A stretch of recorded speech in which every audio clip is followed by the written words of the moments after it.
അശ്വിൻ്റെ ശ്രുതിയുടെയും നാളത്തെ വിശേഷങ്ങളിലേക്ക് എല്ലാ കൂട്ടുകാർക്കും സ്വാഗതം. അപ്പോൾ അശ്വിനാണെങ്കിൽ ലാവണ്യക്കുള്ള നെക്ലേസ് കൊണ്ടുപോയാണെങ്കിൽ ശ്രുതിയുടെ കൊടുക്കുവാണ്. ശ്രുതിയാണ് തുറന്നു നോക്കുന്നത് കേട്ടോ. ഈ സമയം ആകാശമാണ് നേരാണ് പ്രീതിയുടെ വീട്ടിലേക്ക് വരണ്ടേ. അപ്പോൾ അമ്മായി കാണുന്നുണ്ട്. അപ്പോൾ അമ്മായി സാർ എന്താ ഇവിടെ നിന്ന് ചോദിക്കുക.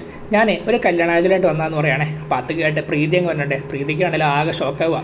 അപ്പോൾ ഈ സമയമാണെങ്കിൽ നമ്മുടെ അശ്വിൻ്റെ വീട്ടിലാണ് എല്ലാവരും സ്വർണ്ണാഭരണങ്ങളൊക്കെ നോക്കിക്കൊണ്ടിരിക്കുകയാണ്. അപ്പോൾ അഞ്ജലി പറയുന്നുണ്ട്, ഇതേ നോക്കിയ മുത്തശ്ശി കുഞ്ഞം മേടിച്ച അതേ സൈസ് റിങ്ങും അതേ മോഡൽ റിങ്ങും തന്നെയാണ് നമ്മുടെ അതേ ഇപ്പോൾ ശ്രുതി മേടിച്ചേക്കുന്നത് പറയുകയാണേ. ഇവർ തമ്മിൽ എന്തൊക്കെയോ പൊരുത്തമുണ്ടെന്ന് പറയുകയാണേ. അത് കേട്ടോടെയാണല്ലേ നമ്മുടെ അശ്വിനാണെങ്കിൽ ശ്രുതിയുടെ മുഖത്തേക്ക് നോക്കുന്നുണ്ട്. ശ്രുതിയാണ് തിരിച്ചാണെങ്കിൽ അശ്വിൻ്റെ മുഖത്തേക്ക് നോക്കുന്നുണ്ടോ. അപ്പോൾ എല്ലാവർക്കും പുതിയൊരു ആശ്ചര്യമായിട്ടിരിക്കുകയാണ്. രണ്ടും ഒരേപോലത്തെ റിങ്ങാല ഒരുപോലെ മേടിച്ചുകൊണ്ട് വന്നേക്കുന്നത്. പിന്നെ നമ്മൾ കാണുകയാണെങ്കിൽ നമ്മുടെ പാവ അഞ്ജലിയാണ് നേരെയാണ് ഷോപ്പിലോട്ട് ഇരുന്നുണ്ടോ സ്വർണ്ണം മേടിക്കാൻ പോണെയാണ്. അപ്പോൾ സ്വർണ്ണം മേടിക്കാൻ ചെല്ലുമ്പോഴാണെങ്കിൽ അവിടുത്തെ ആൾ പറയുന്നുണ്ട്, കഴിഞ്ഞ ദിവസം ഷാംസാരോട് വന്നായിരുന്നല്ലോ മേഡത്തിനുള്ള മോതിരം എന്ന് പറഞ്ഞ് ഒരു മോതിരം മേടിച്ചുകൊണ്ട് പോയി എന്ന് പറയുന്നതും കാണിച്ചുകൊണ്ടാണ് നാളത്തെ പ്രൊമോ സ്റ്റോറി അവസാനിക്കുന്നത്.